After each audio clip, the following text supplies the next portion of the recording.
Assalamualaikum warahmatullahi wabarakatuh. Para anak-anak kelas 11 yang saya hormati, yang saya cintain semuanya, bahwasanya alhamdulillah wa syukrulillah atas izin Allah pada kesempatan pagi hari ini kita bisa mempelajari ilmu Allah lewat pelajaran PAI. Semoga Allah memberikan kepada kita ilmu yang bermanfaat fitini wa dunya wal akhirah. Sebelum kita memulai pemaparan bab 1 untuk meneruskan kemarin yang PPJ, bahwasanya kita mohon kepada Allah dengan doa Bismillahirrahmanirrahim. Allahumma inna nas'aluka ilman nafi'a wa rizqan halalan thayyiban wa amalan shalihan maqbulah. Raditu billahi rabba wa bil islami dina wa bi muhammadin nabiyya wa rasulah. Rabbi zidna ilman warzuqna fahma. Amin amin ya rabbal alamin. Setelah kita membaca bismillah, alhamdulillah, mohon kepada Allah SWT, perlu anak-anakku yang saya cintai, bahwasanya hidup ini harus ada hal yang penting untuk jasmani dan rohani. Jasmani otomatis sudah lazim kita lakukan untuk meminum, makan, tidur, dan seterusnya. Tapi tidak kalah pentingnya, di dalam hidup harus ada rohani. Rohani inilah yang harus kita juga jaga, kita selalu supaya diminta atau tidak diminta, harus kita upayakan hidup ini rohani kita jangan sampai kering. Oleh karenanya solusi daripada rohani ialah mempelajari ilmu Allah, terutama hukum-hukum Allah yang ada di dalam agama kita, ialah agama Islam. Anak-anakku sekalian, bahwasanya di dalam buku pelajaran kelas 11 ini mengenai iman kepada kitab-kitab Allah. Di dalam Islam kita kenal dengan ada rukun Islam, ada rukun iman. Adapun iman kepada kitab-kitab Allah ialah rukun, bagian daripada rukun iman, tepatnya setelah kita beriman kepada Allah, beriman kepada para malaikat Allah, beriman kepada rasul-rasul Allah, baru kita beriman kepada kitab-kitab Allah. Kitab-kitab Allah pada dasarnya yang wajib kita ketahui hanya 4. 1. Taurat, Zabur, Injil, dan Al-Quranul Karim. Adapun yang wajib kita pelajari hanya 1, sesuai iman kita, sesuai dengan syariat kita, ialah kitabullah Al-Quranul Karim. Dalam hal ini, sebelum kita terangkan mengenai kitab-kitab Allah yang kita wajib ketahui hanya 4, ada kitab Allah, ada suhuf. Nah, disinilah kalau kitab Allah turunkan kepada nabinya yang sudah termaktub dalam Al-Quran, terutama kalau kitab Zabur ada di dalam surah Al-Isra ayat 55 yang berbunyi a'udzubillahi minasyaitonirrajim wa rabbuka a'lamu biman fis samawati wal ard wa laqad faddalna ba'dhan nabiyina 'ala ba'di wa ataina Dawuda zabura. Inilah menjadi implisit dalam Al-Quran bahwasanya kitab Zabur ini Allah berikan kepada Nabi Allah Dawud. Nah, yang kedua, Allah turunkan kitab yang kita kenal dengan kitab Injil. Ada di dalam surat Hud ayat 27, Allah berfirman, summa qafaina ala asarihim bi rusulina wa qafaina bi Isa ibn Maryama wa atainahul injil wa ja'alna fi qulubil ladzina tabau ra'fatan wa rahmah. Nah, disinilah Allah turunkan kitab Injil kepada Nabi Isa alaihi salam. Yang ketiga, dalam kitab suci Al-Quran, tepatnya di dalam surat Al-Ma'idah ayat 44, Allah berfirman, inna anzalna taurata fiha hudaw wa nur. Allah turunkan kitab Taurat, yang mana kitab Taurat ini Allah berikan kepada Nabi Musa alaihi salam. Dan yang terakhir, otomatis sudah lazim yang kita pelajari bahwasanya kitab Al-Quranul Karim yang Allah berfirman dalam surat An-Nisa ayat 105 yang berbunyi, inna anzalna ilaikal kitaba bil haqqi litahkuma bainan nasi bima araqallah wa la taqul lil khainina khasima. Nah, di sini Alkitab yang dimaksud Alkitab Al-Quranul Karim. Adapun suhuf itu bukan berupa kitab langsung satu gebok atau sekian ratus halaman, tapi suhuf itu berbentuk lembaran-lembaran. Maka di dalam surat Al-Sabbihisma Rabbikal A'la di akhir surat itu Suhufi Ibrahim wa Musa, suhuf Nabi Ibrahim dan Nabi Musa. Selain Nabi Musa diberikan kitab Taurat, di situ ada suhuf pula kepada beliau Nabi Musa alaihissalam. Adapun Nabi Ibrahim berupa bukan kitab tapi suhuf-suhuf lah. Berarti lembaran-lembaran yang Allah berikan kepada beliau-beliau yang mulia. Nabi Ibrahim alaihissalam Khalilullah, Nabi Musa julukannya Kalamullah, Nabi Isa julukannya Ruhullah, Nabi kita Nabi Muhammad sallallahu alaihi wasallam ialah menjadi Habibullah. Maka dari itu Nabi yang terakhir yang kita yakini bahwa Rasulullah Muhammad sallallahu alaihi wasallam itulah Nabi yang tidak ada Nabi setelah beliau. Kembali kepada pengertian iman kepada kitab-kitab Allah. Kitab-kitab Allah pada dasarnya jumlahnya dalam kitab Uqudul Jan itu ada 104. Nah, disinilah kitab Allah sangat banyak. Adapun yang tadi sudah kami sampaikan, kitab Allah yang wajib kita ketahui 4. Dari kitab Zabur, kitab Taurat, kitab Injil, dan kitab Al-Quran. Yang wajib kita pelajari hanya satu, ialah Al-Quranul Karim. Maka dari itu, siswa-siswi SMK Al-Makiyah kelas 11, marilah kita selalu ingat bahwasanya jangan sampai kita itu tidak tahu apa yang harus kita pelajari. Kalau yang lain hanya mengetahui kewajibannya, bukan mempelajari. Tapi Al-Quran jangan sampai kalian sama sekali tidak bisa membaca. Karena memang dalam Al-Quran, Iqra bismi rabbikal ladzi khalaq. Rasul sendiri disuruh membaca. Orang yang membaca insya Allah dia akan tahu. Kalau orang tidak mau membaca, mana bisa kita tahu? Makanya membaca bukan sekedar membaca apa yang kita baca. Membaca lingkungan, membaca keadaan, membaca yang tertera dalam buku atau kitab, atau yang tidak tertera dalam buku dan kitab, itu bagian. Membaca keadaan lingkungan itu bagian membaca. Orang yang suka membaca, insya Allah orang itu jadi tahu. Tapi orang yang tidak pernah tahu terhadap bacaan, terhadap lingkungan, rasanya hidup itu jadi tidak akan menjadi orang yang bijaksana. Karena apa? Karena yang diikutin hanya nafsu. Siswa-siswi kelas 11 SMK Al-Makiyah insya Allah dirahmati oleh Allah Subhanahu wa Ta'ala. Allah turunkan kitab itu yang kita kenal. Dalam rukun Islam pula kita harus wajib mengimani terhadap para malaikat.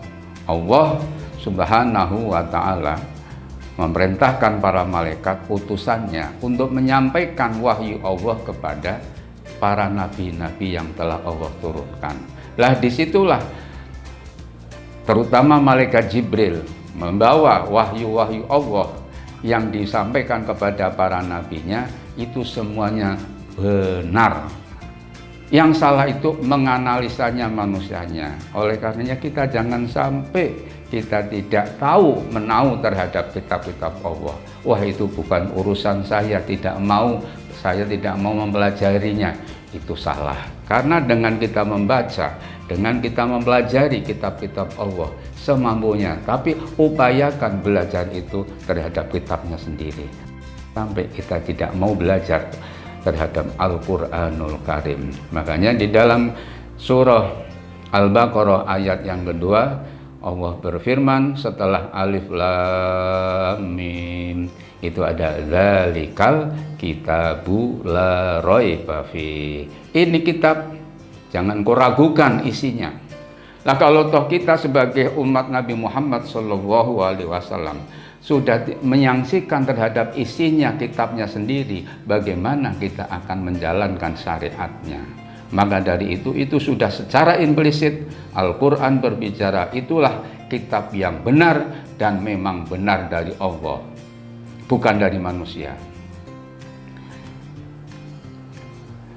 Anak-anakku yang saya cintai, bahwasanya dengan kita mempelajari kitab Allah, dengan adanya kita membaca kitab Allah, insya Allah hati kita akan lunak, hati kita akan tentram, hati kita akan jadi selalu mengikuti nafsu yang mutmainnah.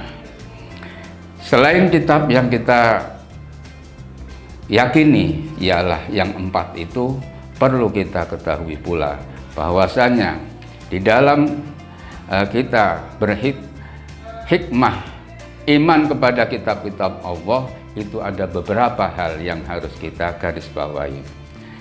Iman kepada kitab-kitab Allah tentu akan ada hikmah yang sangat besar bagi umat manusia.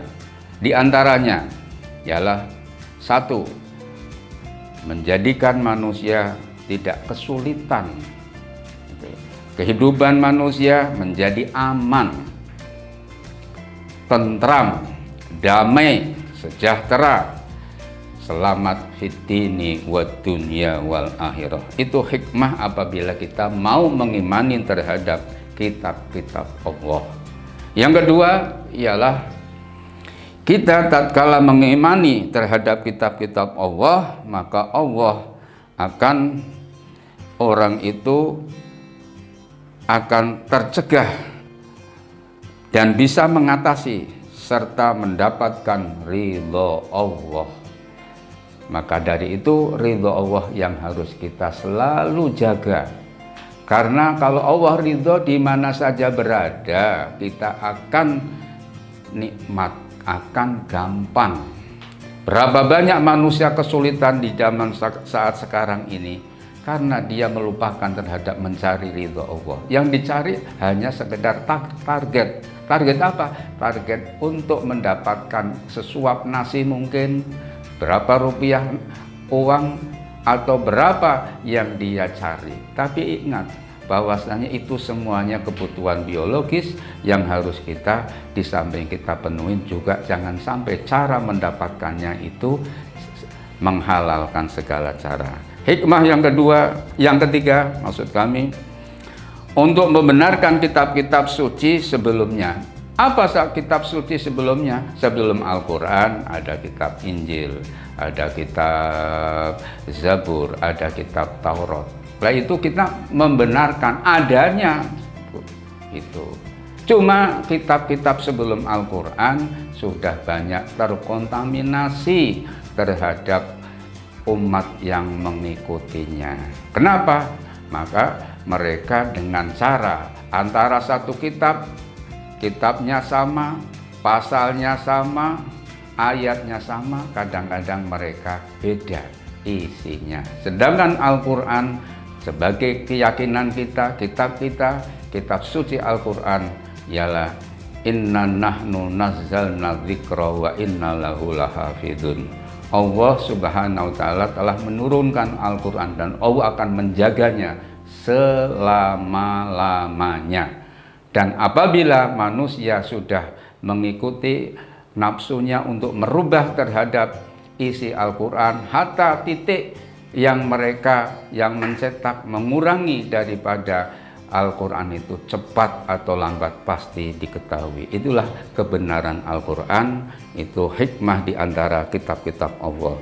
Dan yang keempat ialah untuk menginformasikan kepada setiap umat bahwa Nabi dan Rasul-Rasul Allah terdahulu mempunyai syariat masing-masing. Itu.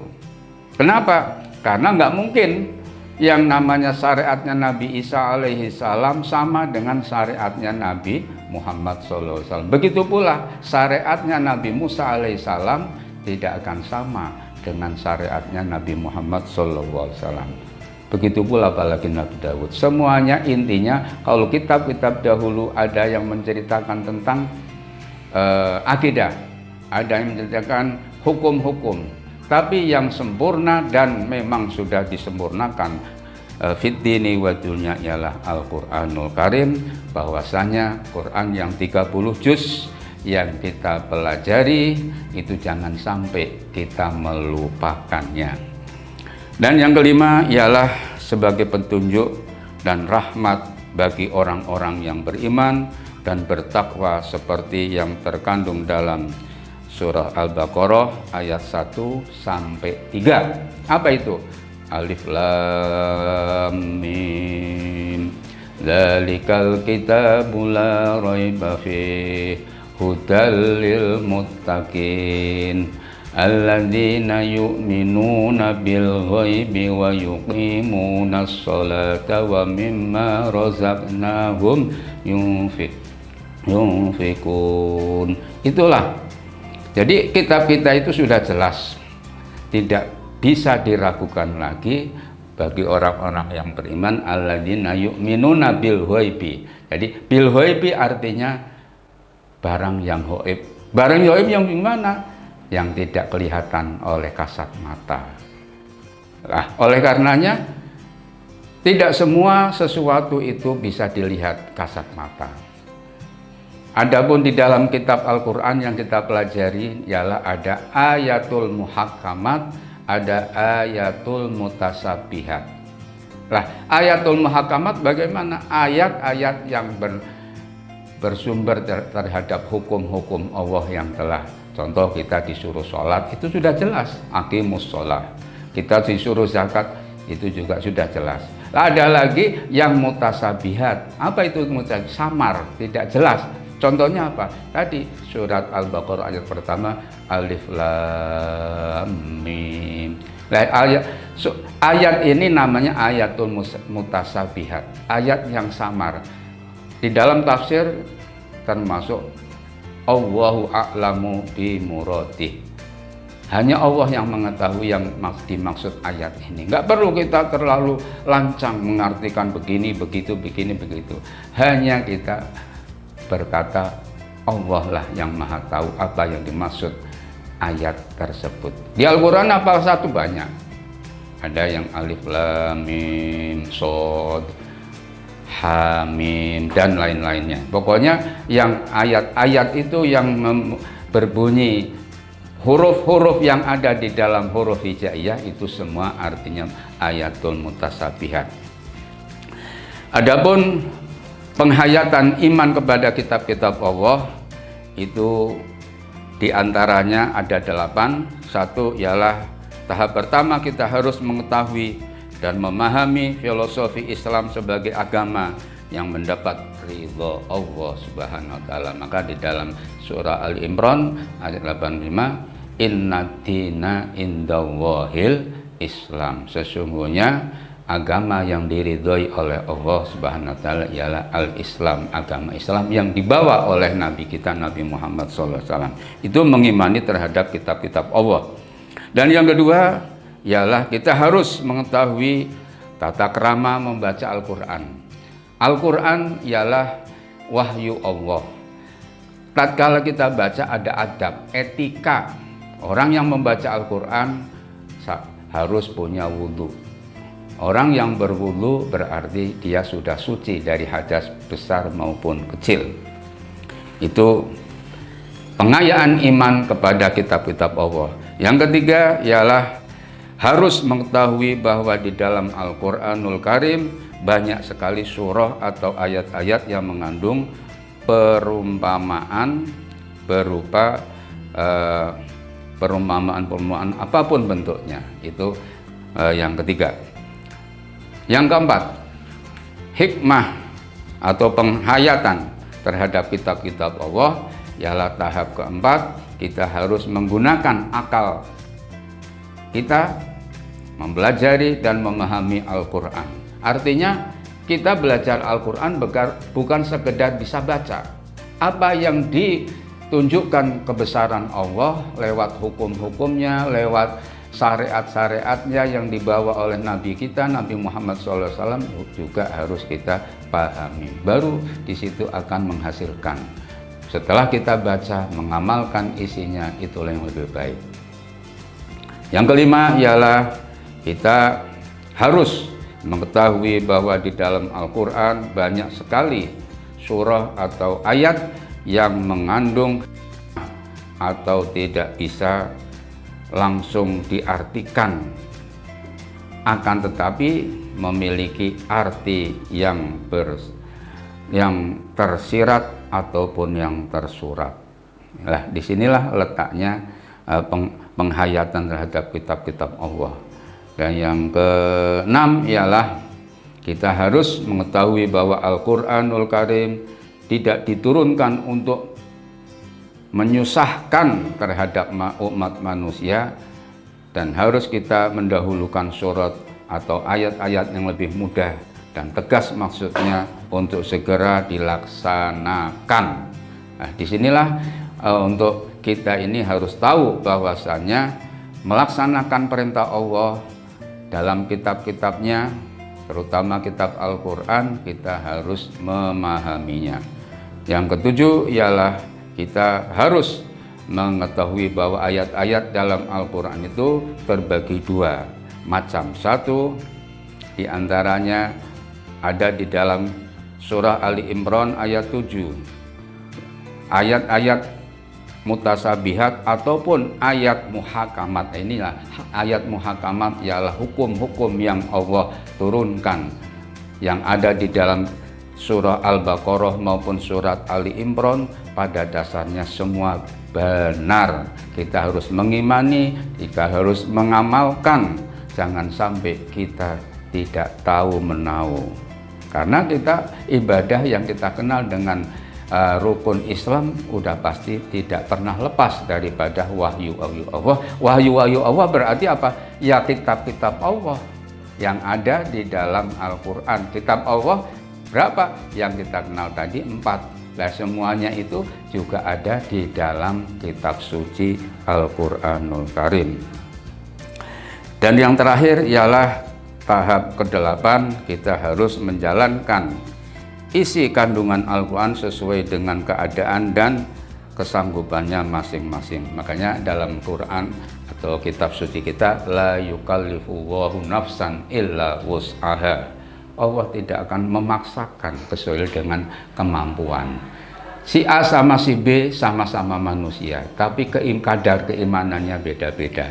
Maka di dalam kitab Al-Quranul Karim ialah kita melaksanakan agama sesuai dengan kemampuan.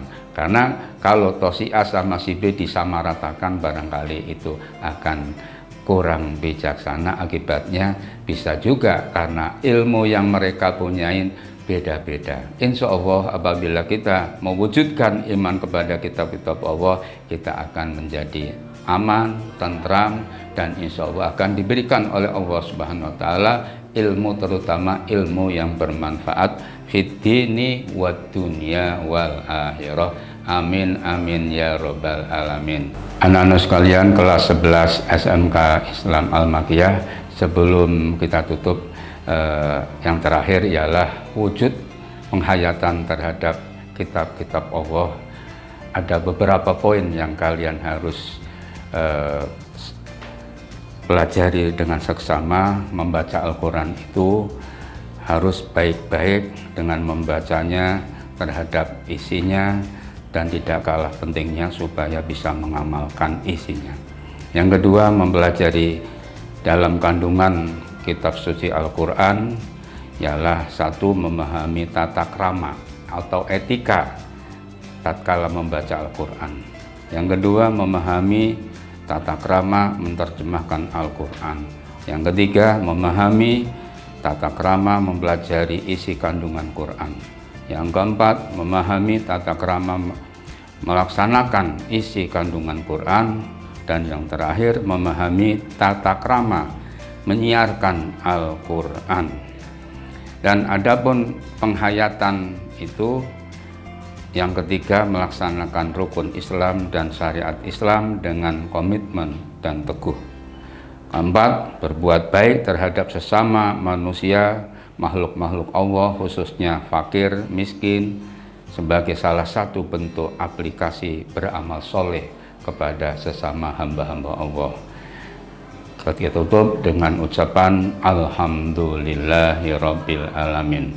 Mari kita dengan ucapan SMK Al-Makiyah, bisa, pasti bisa, harus bisa, sempurna. Akhirul kalam, wabillahi taufiq wal hidayah wal inayah. Wassalamualaikum warahmatullahi wabarakatuh.